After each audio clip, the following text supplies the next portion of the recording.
grand following this huge win for his program. We're just so proud of our players. It's a team effort. We're not surprised. We expected to be here. Just really proud of them, proud of our program. Thank the good Lord for allowing me to get to coach these kids, man. I'm very, very blessed. And, you know, this is a 3.0 football team with great character. And that's why I felt good all along. It took us a while. We got 2 new coordinators. It took us a while to get going. We got a dang good football team. I think we showed it tonight with a big win. I got to ask you. Our fans were awesome tonight, man. It was awesome. They were incredible.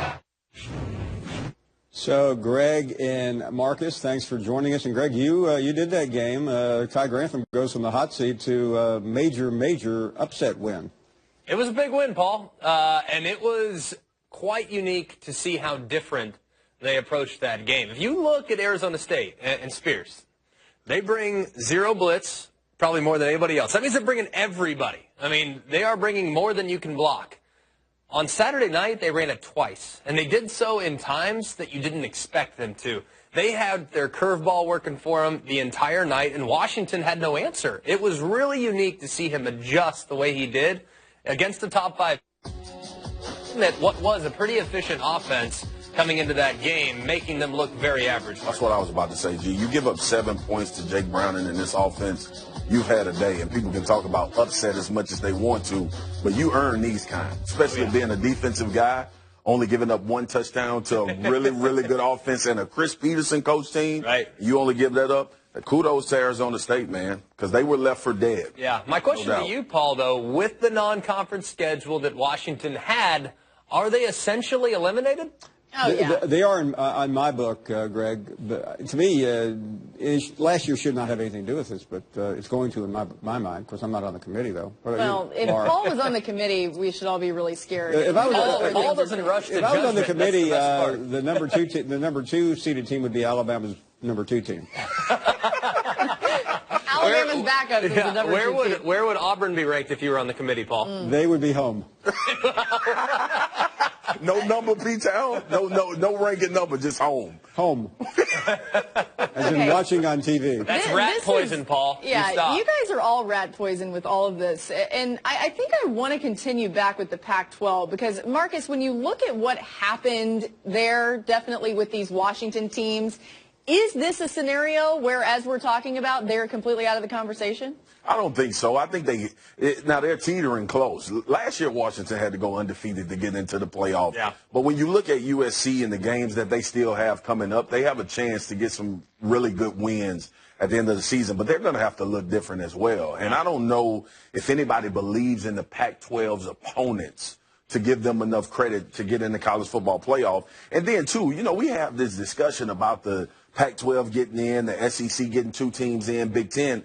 All of this is predicated on what other teams do as well. So it's just a lot of scenarios out there. You look at Oklahoma with 1 loss. They were left for dead. Oklahoma has a chance to get back in. They'll play TCU again probably. They'll lose. Yeah. They're going to lose at some point. You know, so it's just a lot of stuff going on. I'm not ready to leave them for dead because I think USC has the strength to kind of creep back into the conversation. But it's going to be real tough for these Pac-12 teams. The way I would answer it, Laura, is the Pac-12 has now essentially lost the ability to control their own destiny, if you understand where I'm coming from there. So I look at this Pac-12, and I think there's really good parity in this league. I've done a few games out there. There is really good football being played on the West Coast.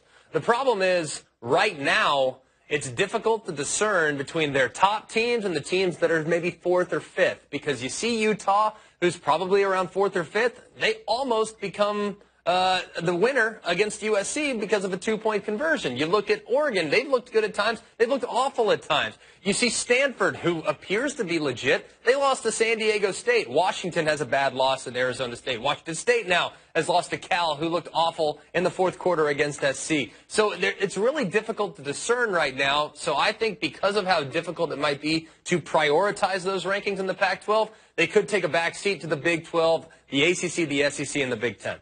So it's difficult to discern. Is that what I'm taking from what you said? If you can discern what I'm saying, yes, it is difficult. Paul lives in Cliff Notes, guys. Okay, you got to give him the headline and move on. All right, okay, perfect. Speaking of moving on, let's get to Auburn LSU. And I don't know if Gus Malzahn's going to be moving on, but Ed Orgeron is not. Your takeaway from Saturday night on the Bayou. I thought it was great the way they played, the enthusiasm. Look, we talked about this LSU team not having what you're used to seeing, being physical at the point of attack. And the 3 previous games, let's just be honest, they didn't look like they were very enthusiastic about playing football.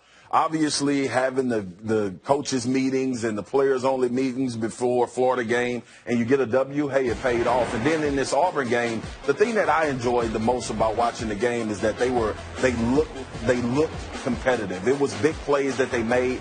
Obviously, Auburn is, to me, still a really good football team and probably wins that game if some things go a different way. They had an interception by Thomas that could have changed the complexion of the game, but just the overall effort to get back and fight back in the game, find guys to make plays all types of ways throughout the game. It was a great win for LSU. I think Auburn at some point during halftime got comfortable with a 20-point lead, and I think they had a lot to do with LSU's ability to come back, not keeping their foot on the gas. But give LSU credit, man. They continued to compete for 4 quarters. No, they did. The only problem right now with LSU is that the standard that they're being held to, it's not against Auburn, it's not against Florida, it's not even against Troy. It's against Alabama. Yep. And if they don't look good against Alabama, or if things get sideways in that matchup, which can very easily happen, it happens to most teams against the Crimson Tide, then that's what LSU has earned with the success they've had over the last decade and a half. They want to be measured against the best. And right now, can you say that Auburn's the best? Because I can't. Yeah. If you look at them in the first few weeks, yeah, they looked terrible. And then they turn it on, and then they looked bad once again. They're kind of Jekyll and Hyde. What are impressive wins, and you talk about the steps that we thought this team had made in the previous 2 weeks at LSU. You thought they were a legitimate contender. Look, last week we talked about Bama, Georgia, Auburn. What's the difference? Like, how far is Alabama away? And I don't think a lot of people watching Auburn play would say, well, they may not be as far away as we think because of the way the defense was playing. So it's just, this is it. Like, you look at the whole week in college football, you look at the upsets, you look at this point during the season. Every year there is some week, Pete Town and Laura, that drives us crazy about college football and makes everybody rearrange what their thought process is about these teams. I just think LSU's not out of the woods yet. I thought last week was an important start, though. I really mean that. Paul and Laura, I mean, they had to have that one last week. Not only from a record standpoint, but just from a confidence standpoint, that they can do it. With their back against the wall, coming out swinging the way they did, and eventually getting the victory, that's huge in regards to building a football team. So, guys, somewhere in there we did mention Alabama, and I am hoping that Nick Saban's not watching this show. I'm assuming that he's not, because all we're going to talk about is Alabama and everyone else. He's not watching us, let's be real. So, guys, when you see this and just how far ahead it seems Alabama is, once again, another dominant win over Arkansas this past week, what can they do from here as far as the college football playoff goes, just being this much better than everybody else? Well, you look at Alabama, and people have already tried to bring up this potential scenario. Okay, Alabama's 12-0, Georgia's 12-0. They play in the SEC championship game. The loser still might get in. I disagree with that. The winner of the SEC championship game goes on. It should become a de facto quarterfinal. The loser stays at home. So be it. You have one shot. I don't care if it's one loss then or later or whenever it may be. So I think that Alabama looks really good right now. Still a little bit concerned about the progression of the passing game because you can't just run it down everybody's throat. It's just that it can't be done. I mean, and it's not to say that Alabama isn't the most capable of potentially running it down everyone's throat, but I think that's a really difficult way to try to beat some of the top teams in the country. I don't think you can run it down Ohio State's throat. I don't think you can do so against Clemson even to a certain extent.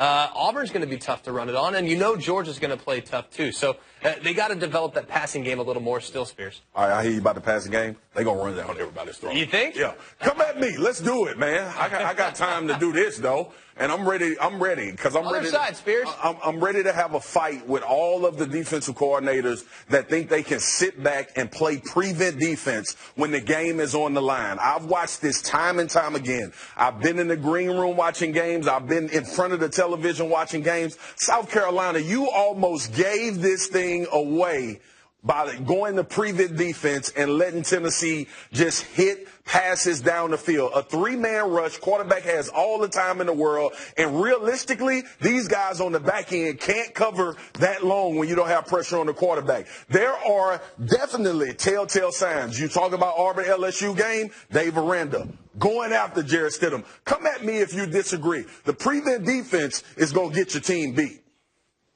All right, as a quarterback, hey, keep playing that prevent. I want to get some completions.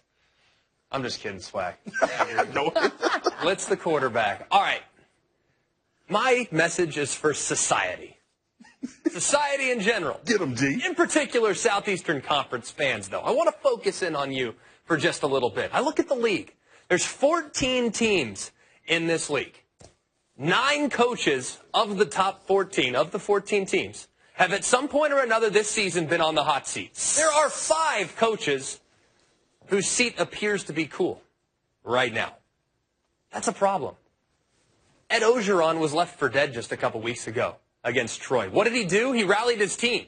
Jim McElwain right now is being criticized by everybody, and I understand that. The offense hasn't improved, and the quarterback situation is worsening. But really? Seeing hashtag fire McElwain? Is that positive for your program? He's only been to consecutive SEC East championship games. Constantly, all I'm hearing about is how our coach needs to be fired, he needs to be replaced. Well, if you're going to do that, if you're going to make a move like that, you better have someone better in mind. Come at me if you disagree with the responsive nature of college football fans and how they immediately want to get rid of their coach if things aren't going their way right now. Gee, they don't want to hear, but you're telling the truth, bro. Everybody's on the hot seat. All the time. B-Town, stop putting people on the I'm hot seat. By the way, I'm coming down the hall right now because there's a couple of guys who need to be fired. You guys are not that far away from us. He didn't mention Butch Jones in that conversation. He left him out. Oh, my. I mean, everybody's on alert with Paul. There's no doubt. Here's the thing. Especially you guys. You guys should be on alert because we are really close by. We will come and arm wrestle you. Watch out. Laura and Paul. Laura concerns me. Paul, I'm not so concerned. Laura and Paul, y'all better stop putting these coaches on the hot seat. Guys, we're done with on the hot seat. Move. We got Booger McFarland coming. Thanks, guys. Tell Booger Let's talk to somebody that McFarland. actually will give us a straight answer. Oh, my Booger goodness. Those McFarland. guys did too, Paul. Sprinkled bread. You cannot predict what is happening. To me, it feels like college football about to get a little kooky. And the celebration is on in Baton Rouge. We knew chaos was coming. Finally, we got it. The Devils upset number 5 Washington. Myers trying to run it for the score. And touchdown. That was a big dagger to the entire Pac-12. Wide open. This is Urban Phillips, and nobody's going to catch him. The upset, pulled by the Orange. I think Clemson is still one of the better teams in the country. This is 2 consecutive weekends we've gone in saying this is a terrible slate, and we are now in historic numbers in terms of upsets.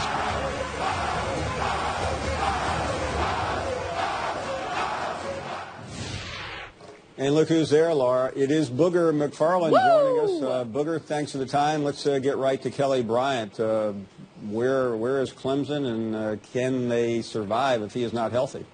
Well, I don't think they can survive, Paul. I think we saw them against Syracuse. Kelly Bryant is a large part of their offense. They love to run the football. He's still progressing as a passer, so they use his legs right now as a large part of the offense. And he came into the game against Syracuse, and he wasn't healthy. You could see him limping during warm-ups.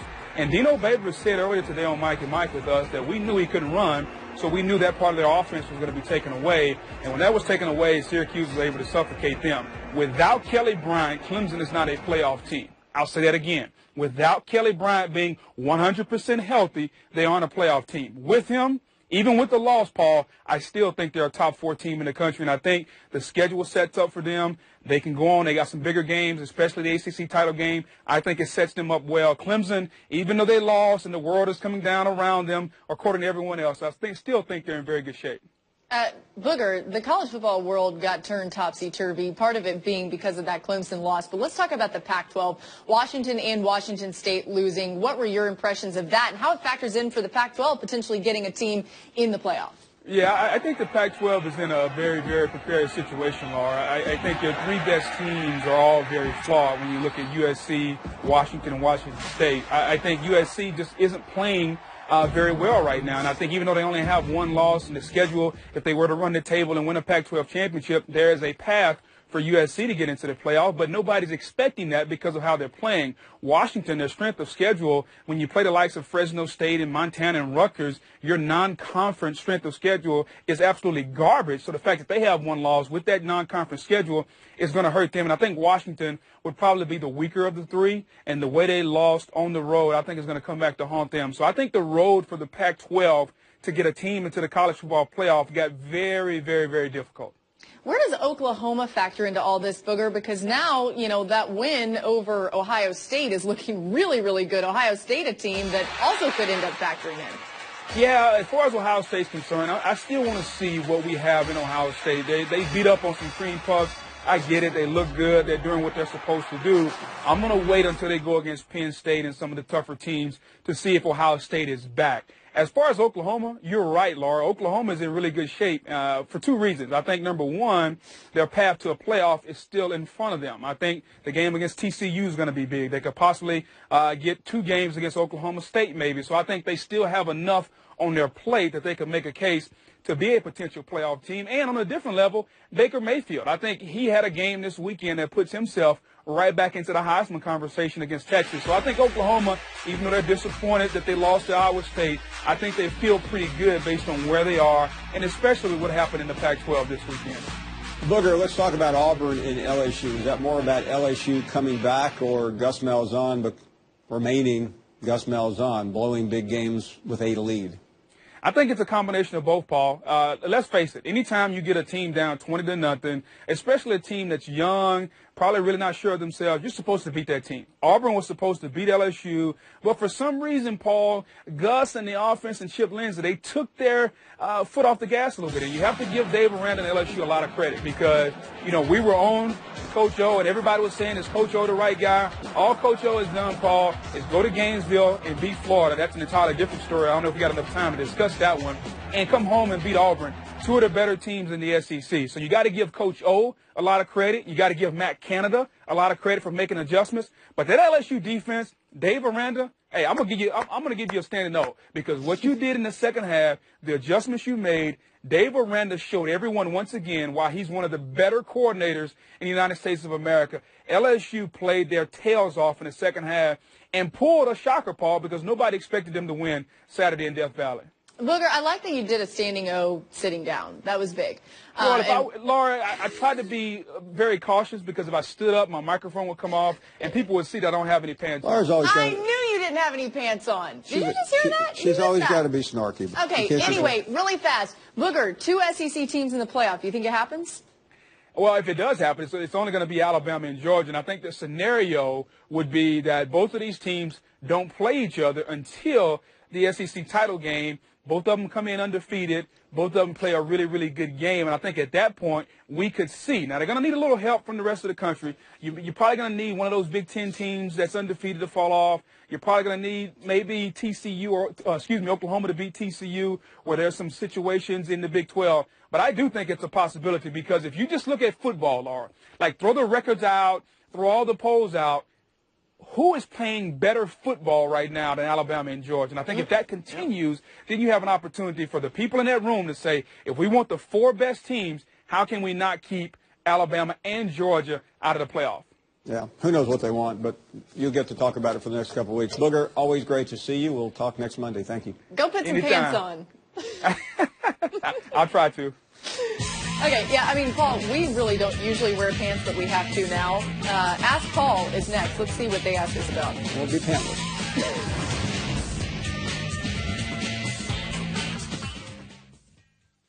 Listening and calling. Ask Paul. You say that so, like, you're making fun of it. I mean, this is I just people thought really it needed, like to ask me questions. Well, they do. I don't know why, but I really thought it needed some musical help. This one comes in from Tony. He says, you were spot on about Clemson. Who's your number 2 team after Alabama?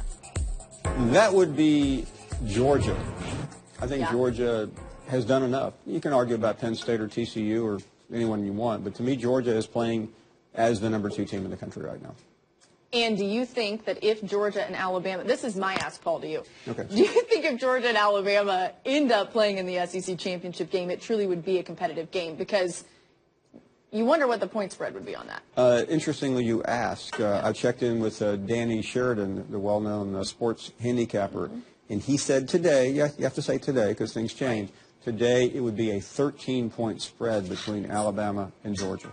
I think that's crazy. It's a neutral site game. Well, we don't have time to explain the point spread. That's a perception of what where the betting public would be. All right, here's Jason. Jason says, why is a 5-1 Kentucky team, excuse me, I'm going to start calling you a millennial, why is a 5-1 Kentucky team still not in the top 25? I think this is a great question. I don't really think it's a great question at all. I do. It's a matter of, like, who have you beaten? And the one chance they had to make a statement was at home against Florida, a very average team right now, Laura, and they lost. I don't know why that's so funny. You are right. They blew it against Florida. And I think when you look at the way that you rank teams. Let's hashtag ask Laura. No one wants that. What is Kentucky's best win? Good point. I mean, I see where you're going. But here's the thing. They are a team that I do think down the stretch here, because they do have a favorable schedule. They do. Down the stretch, they could potentially factor in. They do have Georgia at home. No, they have a chance. They have a chance to do. I mean, they could win out, but hey, they're probably not going to. We're being told to go to break, so we're going to do that. In case you missed it, crazy videos coming up next.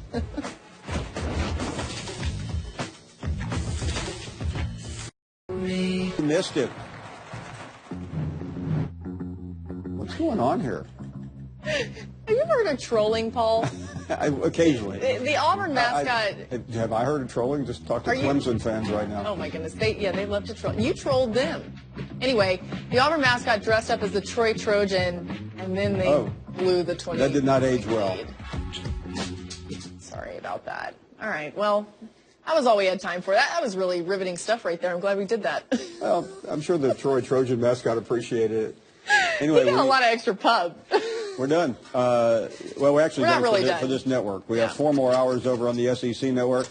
More of her, if you can handle it. Get out of here.